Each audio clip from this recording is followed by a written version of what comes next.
바라며 기다립니다. 아멘. 주님 사랑하는 마음으로 오늘 광주도심에 하나님의 이름을 높이 올리고자 우리 함께 모였습니다. 아멘. 주님만 홀로 영광 받아주시고 아멘. 우리에게 말씀하여 주실 때 우리의 삶을 결단하고 주님께 다시 온전히 우리의 삶을 드려 행복한 인생을 살 수 있는 저희들 되게 하여 주시옵소서. 아멘. 주님 사랑합니다. 다시 오실 예수님 이름으로 기도드립니다. 아멘. 아멘. 할렐루야. 아멘.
안전하시나요, 주님?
오시며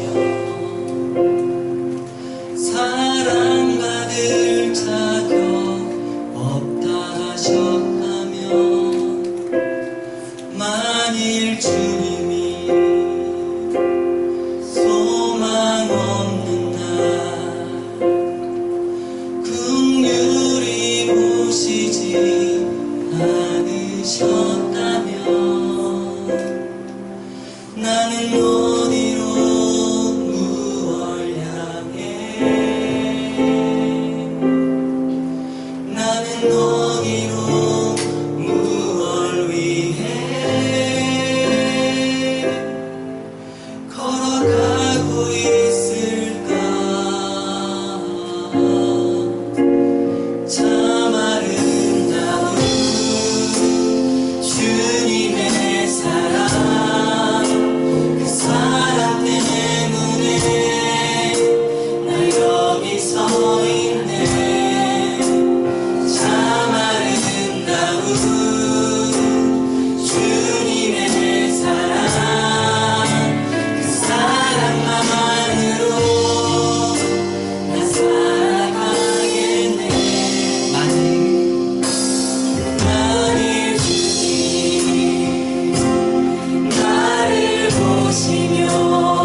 오시며 넌 사랑받을 자격 없다고 말씀하셨다면 주님 정말 생각하기도 너무 끔찍합니다.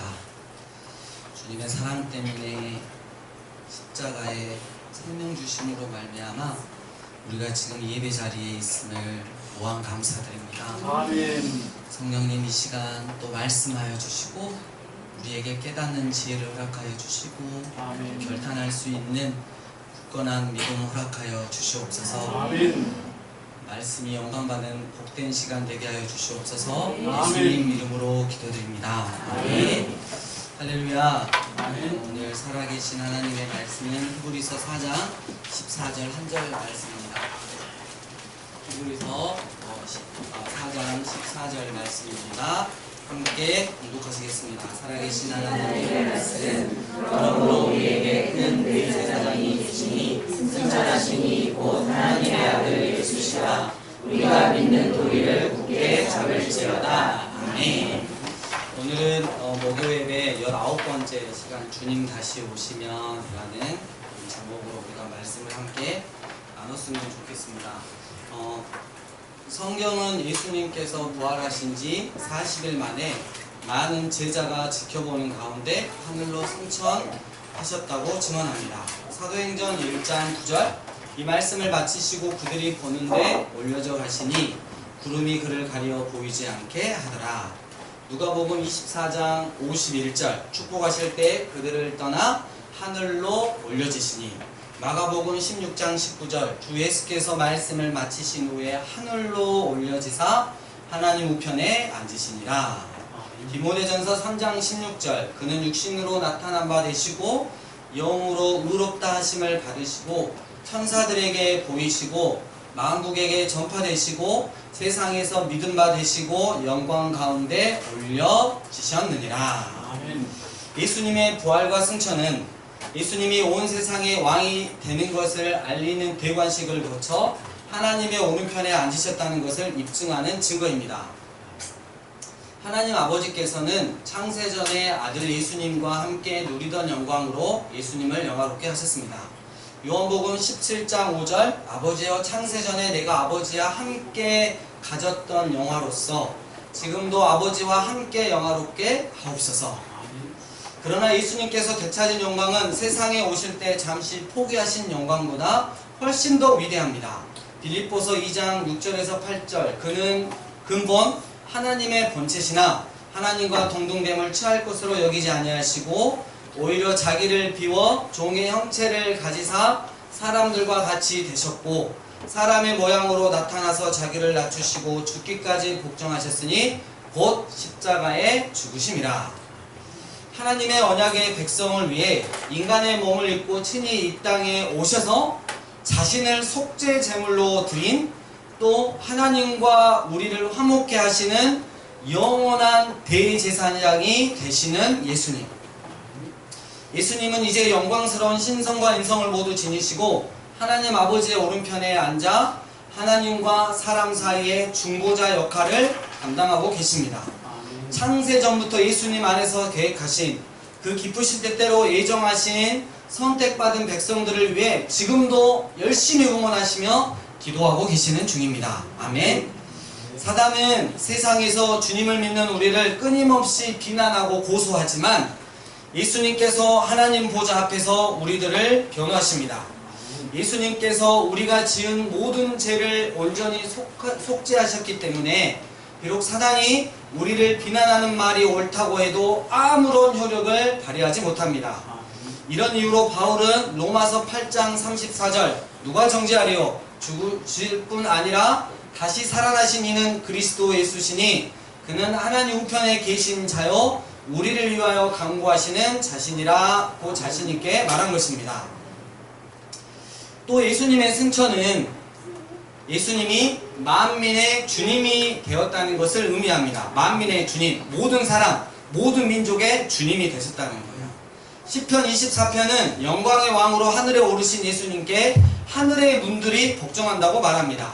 예수님은 피조세계 가운데서 가장 높은 영역을 다스리시기 때문에 그보다 작은 영역은 말할 것도 없고 심지어는 지옥의 문들까지도 그분께 복종하는 것이 당연합니다. 요한계시록 1장 18절 내가 전에 죽었었노라 볼지어다 이제 세세토록 살아있어 사망과 음부의 열쇠를 가졌노니. 또 예수님의 승천은 예수님이 교회의 머리가 되셨다는 것을 의미합니다. 에베소서 1장 20에서 21절 그의 능력이 그리스도 안에서 역사하사 죽은 자들 가운데서 다시 살리시고 하늘에서 자기의 오른편에 앉히사 모든 통치와 권세와 능력과 주권과 이 세상뿐 아니라 오는 세상에 일컫는 모든 이름 위에 뛰어나게 하시고 또 만물을 그의 발 아래에 복종하게 하시고 그를 만물 위에 교회의 머리로 삼으셨느니라. 여러분, 머리에서 우리의 온몸이 통제됩니다. 때문에 교회는 예수님을 받들어야 하는 것입니다. 말씀이 결론이 돼야 하는 것이죠. 진리이신 예수님이 드러나야 되는 게 바로 교회인 것입니다. 그리고 예수님의 승천은 예수님이 세상을 심판하실 심판관이시라는 것입니다. 사도행전 17장 30, 31절 알지 못하는 시대에는 하나님이 간과하셨거니와 이제는 어디든지 사람에게 다 명하사 회개하라 하셨으니 이는 정하신 사람으로 하여금 천하를 공의로 심판할 날을 작정하시고 이에 그를 죽은 자 가운데서 다시 살리신 것으로 모든 사람에게 믿을 만한 증거를 주셨음이니라 하니라.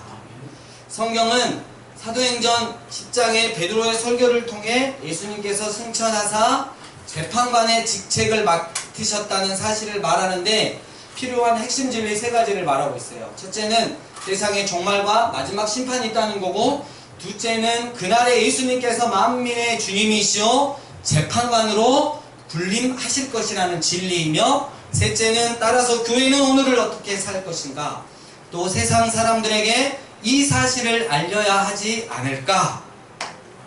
저는 오늘 예수님의 승천의 의미들 중에 몇 가지 살펴봤어요. 몇 가지 정도 된 것 같아요.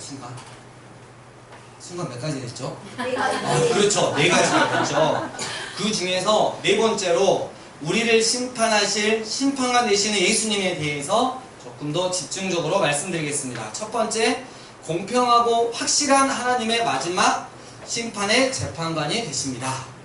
역사는 시작과 끝이 있습니다. 역사를 창조하신 주권자 하나님은 역사의 마지막 때를 정해 놓으셨습니다. 간단히 말하자면 인간의 역사는 마지막 때를 향해 신속히 나아가고 있습니다. 그때가 되면 모든 사람이 심판받을 것이며 각자의 행위에 따라 보응을 받을 것입니다.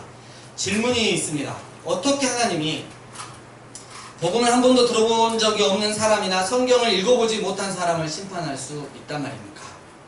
이 질문과 관련된 신비를 우리는 모두 이해할 수 없지만 하나님이 어떤 분이시고 어떤 성품을 소유하게 계시는지 분명히 우리는 알 수 있습니다. 신명기 32장 4절 그는 반석이시니 그가 하신 일이 완전하고 그의 모든 길이 정의롭고 진실하고 거짓이 없으신 하나님이시니 공의로우시고 바르시도다. 하나님의 심판이 공정하다는 것을 보여주는 또 다른 증거는 세상에서 가장 외진 곳에 홀로 살고 있는 사람조차도 하나님의 계시를 어느 정도는 알 수 있다는 사실입니다. 로마서 1장 19, 20절 이는 하나님을 알만한 것이 그들 속에 보임이라. 하나님께서 이를 그들에게 보이셨느니라. 창세로부터 그의 보이지 아니하는 것들 곧 그의 영원하신 능력과 신성이 그가 만드신 만물에 분명히 보여 알려졌나니 그러므로 그들이 핑계하지 못할지니라. 따라서 심판의 날에 아무 변명도 하지 못할 것입니다. 하나님의 심판이 공정하다는 것을 보여주는 증거는 이것으로 그치지 않습니다. 성경은 말합니다. 인간은 하나님께 불쌍함을 느끼게 만드는 희생자가 아니라 언제나 하나님을 우습게 여기고 무시하는 비난받고 심판받아야 하는 반역자다라고 성경은 말하고 있어요. 하나님을 우습게 여기고 무시하고 자기가 하나님인 것처럼 살아가는 자에게는 심판이 있을 수밖에 없다는 거죠. 그 사람한테는 결코 천국이 어울리지 않아요. 천국 가면 우리 주님을 사랑하고 영원히 찬양해야 되는데 천국 가서 온몸에 두드러기 나서 다시 지옥 보내달라고 아마 할걸요. 일평생 자기만 위해서 살았으니까. 그래서 하나님이 마련해 놓으셨어요. 지옥을. 가서 편하게 네가 왕 돼서 살아고. 편하게는 아니죠. 예. 고통스럽게. 인간은 불의로 진리를 가로막습니다. 하나님을 알되 그분을 하나님으로 공경하지도 않고 그분께 감사하지도 않으며 하나님의 영광과 진리를 오로지 자신의 탐욕을 채우기 위한 우상으로 바꾸었습니다. 인간은 하나님을 인정하거나 하나님의 말씀에 복종하지 않고 온갖 불의와 도덕적인 타락을 일삼았습니다. 하나님이 세상 만민을 심판하시는 것이 옳은 이유는 인간이 모두 죄를 지었기 때문입니다. 하나님은 거룩하시니까. 하나님의 심판이 공정하다는 것을 보여주는 또 하나의 마지막 증거는 모든 사람이 제각기 자기에게 주어진 계시에 따라 심판을 받게 될 것이라는 성경의 증언입니다. 누가복음 12장 47, 48절 주인의 뜻을 알고도 준비하지 아니하고 그 뜻대로 행하지 아니하는 종은 많이 맞을 것이요 알지 못하고 맞을 일을 한 종은 적게 맞으리라. 무릇 많이 받는 자에게는 많이 요구할 것이요 많이 맡은 자에게는 많이 달라 할 것이라. 창조와 양심을 통해 주어진 계시를 거역한 사람은 그 모든 불순종으로 인해 심판을 받을 것입니다. 또 성경과 복음을 통해 주어진 계시를 거역한 사람도 모두 그 죄로 인해 심판을 받을 것입니다. 로마서 2장 12절 무릇 율법 없이 범죄한 자는 또한 율법 없이 망하고 무릇 율법이 있고 범죄한 자는 율법으로 말미암아 심판을 받으리라. 그러나 후자의 경우에는 전자보다 심판이 더 가혹할 것입니다. 왜냐하면 그가 많은 진리를 알고 있었기 때문입니다. 마지막 날이 되면 이 하나님의 의가 심판을 통해 분명하게 드러날 것입니다. 여러분, 이 목요 예배에 참석하시는 여러분들은 특별히 복음에 대해서 어마무지하게 들었잖아요. 그래서 예수님을 제대로 믿지 않고 마음 중심으로 믿지 않고 나중에 심판대에 서면 야 너는 복음을 이빨이 들었지 않냐? 근데 너 왜 그렇게 살았냐? 그래서 형량이 어마무지하게 늘어난다는 거죠. 여러분 심심한 유로를 전합니다. 여러분이 살 길은 예수님을 제대로 믿고 심판대 앞에서 저 예수님 자리 패스 이렇게 해가지고 천국으로 가는 수밖에 없습니다. 어정쩡하다가 더 큰 꼴을 당할 수가 있습니다. 그렇다면 나 이제부터 목욕 오면 안 나올래 이러시면 또 마음이 비틀어진 관계로 또 혼나게 되겠습니다. 두 번째, 우리 예수님은 만민의 주님이신 재판관입니다. 하나님은 예수님을 살아있는 자와 죽은 자의 재판장으로 세우셨습니다. 성경은 모든 사람이 예외 없이 예수님 앞에 심판을 받게 될 것이며 그분이 모두의 운명을 결정하실 것이라고 증언합니다.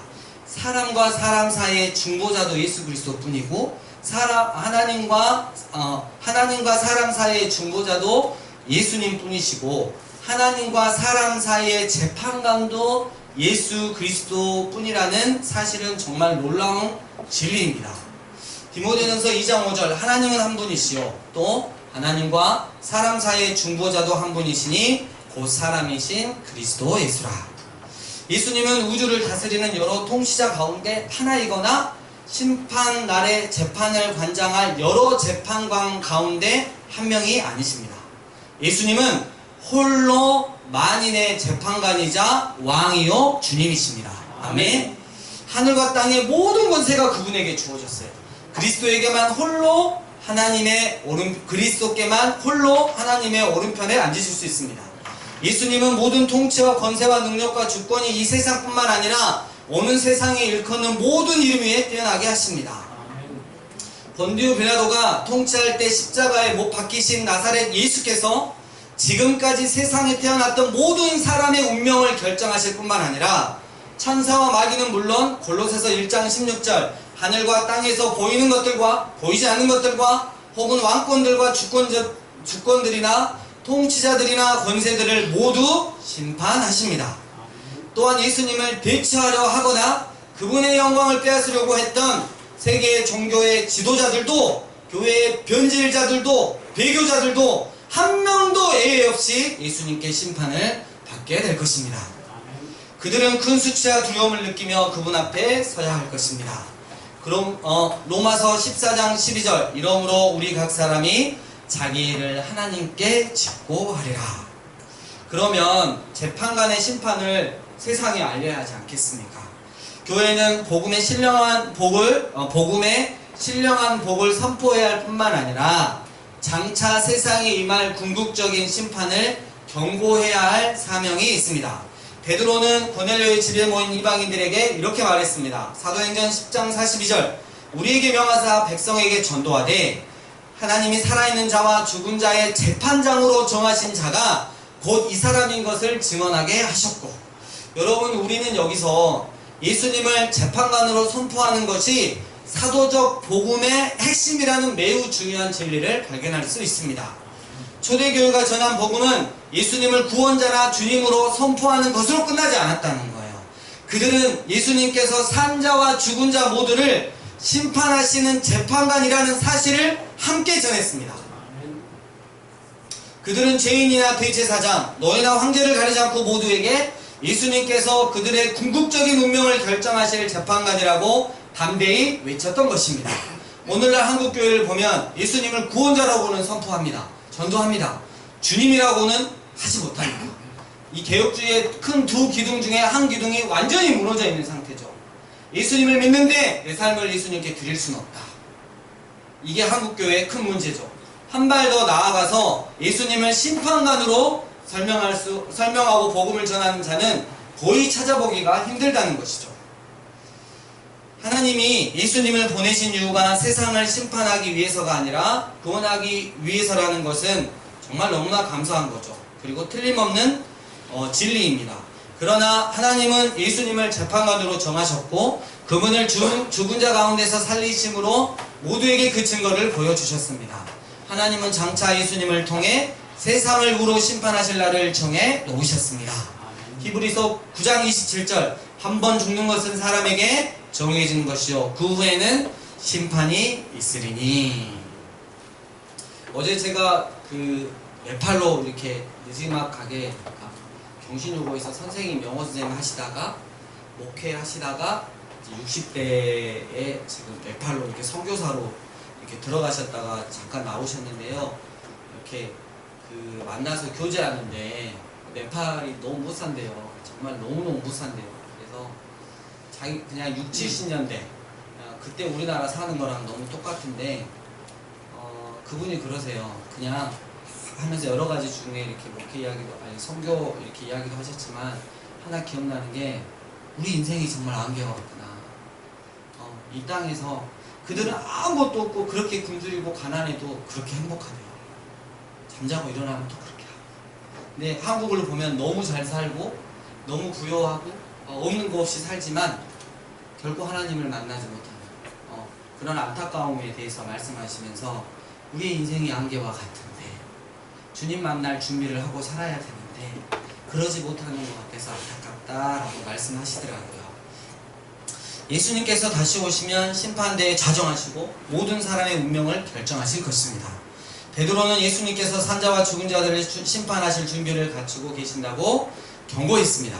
베드로전서 4장 5절 그들이 산자와 죽은 자를 심판하기로 예비하신 이에게 사실대로 구하리라. 야고보도 재판관이신 주님이 다시 한번 인류의 역사 안에 개입하시기 위해 문 밖에 서 계신다고 말했습니다. 야고보서 5장 9절 보라 심판주가 문 밖에 서 계시니라. 예수님은 요한계시록 22장 12절 보라 내가 속히 오리니 내가 줄 상이 내게 있어 각 사람에게 그가 행한 대로 갚아주리라는 경고의 말씀으로 요한에게 보여주신 계시를 마무리하셨습니다. 우리는 이런 경고의 말씀을 잊지 말고 예수님의 다시 오심과 마지막 심판이 임박했다는 사실을 항상 기억하고 전하려고 노력해야 할 것입니다. 말씀을 정리합니다. 말씀을 정리합니다. 이렇게 생각이 났어요. 이렇게 그 하연이한테 들었는데 우리 주빈이랑 이렇게 하는데 목사님이 앞에서 막 이렇게 말씀 막 이렇게 선포하시는데 무슨 말씀인지 잘 모르겠대요. 어지럽다는데 말씀을 정리합니다부터 천천히 들어보니까 정리가 좀 되더라고요. 사랑하는 예배자 여러분 그러니까 이제 또 확실히 적용도 되고 거기까지는 제가 이렇게 끄떡끄떡 하고 있습니다. 하연이가 그러니까 우리는 말씀을 정리합니다부터 들으면 돼요. 마음이 거기서부터 좀 많이 무너졌더라고요. 나는 어디서 무엇을 했을까 이런 생각이 들더라고요. 인간은 스스로를 완전히 멸망시켰고 혼자 힘으로는 하나님과 올바른 관계를 맺을 수 없습니다. 이것은 지금까지 수많은 증거를 통해 거듭 확인된 사실입니다. 따라서 만민을 심판하실 분이 자기 백성의 죄를 위해 죽으신 분이라는 사실은 정말 큰 위로가 이로인 것입니다. 주님이 우리 죄를 살피시면 그분의 심판을 면할 사람은 정말 아무도 없습니다. 그러나 주님의 인격과 사역 안에서 우리는 주님의 긍휼하심, 용서를 발견할 수 있습니다. 때문에 너무 늦기 전에 주님께로 돌이켜야 합니다.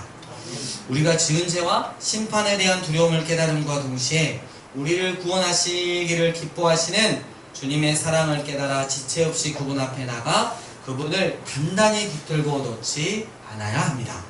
주님께서는 이 시간 순종하지 아니하고 거슬러 말하는 백성에게 종일 손을 벌리고 계십니다.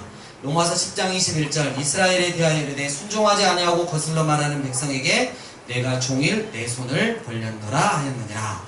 하지만 우리는 그분의 인내를 이용해서는 안 될 것입니다. 성경은 주님의 진노하심이 매우 맹렬하고 살아계신 하나님의 손에 빠져 들어가는 것이 참으로 두렵다고 경고합니다. 히브리서 10장 30, 31절 또다시 주께서 그의 백성을 심판하리라 말씀하신 것을 우리가 아노니 살아계신 하나님의 손에 빠져 들어가는 것이 무서울진저 따라서 너무 늦기 전에 그분께로 피해야 합니다. 오늘 밤에라도 우리에게 빌려주신 모든 것을 빼앗아 가실 수 있기 때문입니다. 우리의 생명까지도 주님께서 우리에게 빌려주신 거예요. 오해하시면 안 돼요. 시편 2편 12절 그의 아들에게 입맞추라. 그렇지 아니하면 진노하심으로 너희가 길에서 망하리니 그의 진노가 급하심이라. 여호와께 피하는 모든 사람은 다 복이 있도다. 아직 기회가 있을 때 당신의 복으로 우리를 다스릴 주님과 화해를 도모해야만 심판을 받고 영원히 지옥에 갇히는 운명을 면할 수 있습니다. 그렇지 않다면 마지막 한 푼까지 다 갚기 전에는 그곳에서 결코 빠져나오지 못할 것입니다. 마태복음 5장 26절 진실로 너에게 이르노니 네가 한 푼이라도 남김없이 다 갚기 전에는 결코 거기서 나오지 못하리라. 사랑하는 다윗의 배자 여러분, 자신을 속죄제물로 드린 우리 대제사장 되신 예수님, 하나님 보좌 우편에 앉아 온 열방을 통치하시며 우리를 위해 지금도 기도하시며 변호하고 계시는 우리의 중보자 되시는 예수님, 온 열방의 주님 되시고 우리의 주님 되시는 예수님 때문에 우리가 마땅히 복종하고 경배 드려야 하는 예수님, 교회의 머리가 되시는 예수님, 그리고 세상을 심판하실 재판관 되시는 예수님이 반드시 다시 오신답니다. 어쩌면 출발하셨을지도 모르겠어요. 우리 주님 다시 오시면 만민의 재판관으로서 공평하고 확실하게 하나님의 마지막 심판을 집행하실 겁니다.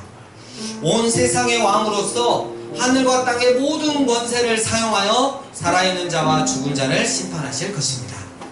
때문에 우리가 예수님 안에 나타난 하나님의 사랑 안에 잡혀있지만 여전히 장차 예수님의 심판대 앞에 나가 선악간의 모든 행위에 대해 보상을 받게 될 것이라는 엄숙한 진리를 인식하고 살아가야 할 것입니다. 또한 세상 마지막 끝의 관점에서 오늘 이 하루를 살아 빌립보서 2장 12절 말씀처럼 두려움과 떨림으로 구원을 이루어 나가야 할 것입니다. 그래서 우리가 마지막 때 심판관으로 오실 주님께 선택받고 위로받고 사랑받아 영원한 하나님의 나라에서 주님과 함께 살 수만 있다면 그것보다 더 큰 행복은 없다라고 고백할 수 있어야 할 것입니다. 초대 그리스도인들이 너무나 박해가 심하니까 그들끼리 하는 인사가 있었죠. 예, 제가 그 히브리어는 잘 모르지만 이 정도는 알아요. 울라이 하염, 울라이 하염, 행여 오늘일까요? 우리 주님 다시 오실 그날이에요. 행여 오늘일까? 내 사랑하는 주님 만날 그날이. 우리가 그런 기대를 갖고 살아가야 하는 것입니다. 그리고 이 시간 함께 기도했으면 좋겠습니다. 첫 번째로 예수님을 우리는 어느 정도로 인식하고 살아가고 있는지, 영원한 대제사장, 만민의 주님, 교회의 머리, 그리고 심판관 되시는 예수님. 두 번째로 우리 오늘 오신다는 마음으로, 우리 주님 오늘 오신다는 마음으로 정말 늘 두려움과 설렘을 가지고 살아갈 수 있는 저희들 되길. 그리고 마지막으로 주님이 반드시 다시 오심을, 아직 주님을 만나지 못한 내 형제들, 내 이웃들에게 그 복음을 전할 수 있도록, 늘 기도할 수 있도록 우리 이걸 가지고 함께 기도하며 나아가겠습니다. 기도하시겠습니다.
예수님을 대제사장으로, 주님으로, 그리고 마지막 때 심판관 되시는 분으로 받아들이고 믿고 구원받을 수 있는 주님의 백성이 되는 강주도심이 되게 해달라고. 그리고 우리 다음 세대를 위해서 기도합시다.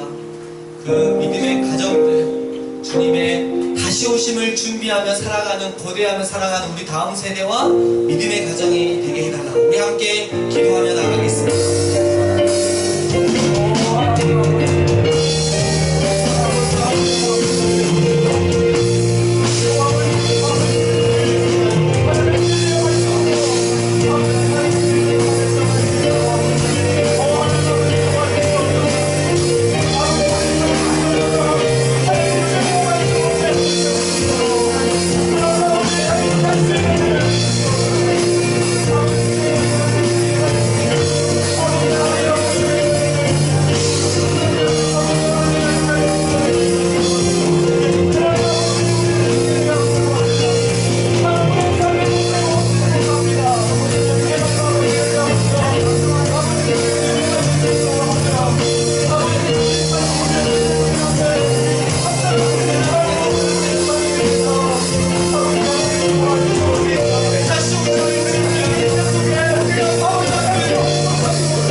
심판자로 믿고 그 주님 기다리며 사모하며 두려움을 가지고 오늘 하루를 살 수 있는 저희들 되게 하여 주시옵소서. 아멘. 그런 강주도심이 되게 하여 주시고 아멘. 다음 세대와 믿음의 가정이 되게 하여 주시옵소서. 아멘. 예수님 이름으로 기도드립니다. 아멘. 할렐루야. 아멘. 반드시 우리 승리합시다.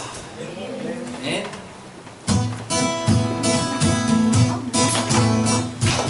온 세상 창조주, 온 세상 구원자, 모든 것 이기신 생명의 하나님.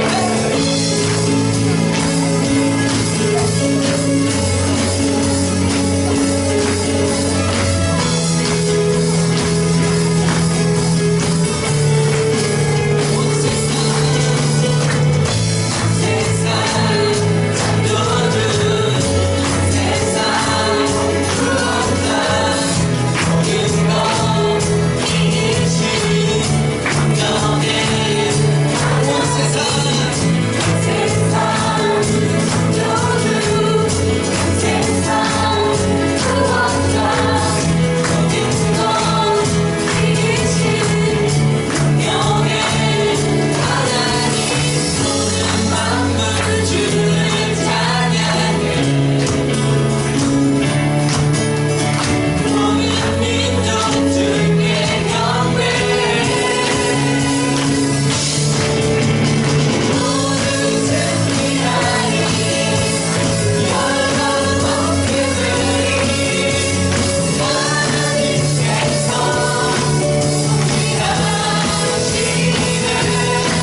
이제는 우리 주 예수 그리스도의 은혜와 하나님 아버지의 크신 사랑과 성령님의 교통하심이 행여 오늘 이령가 주님 사모하며 그렇게 살아가노라고 결단한 이 예배자들 머리 위에 이 강주도심과 특별히 이 다음 세대 위에 믿음의 가정들 위에 이제와 영원토록 함께 있을지어다.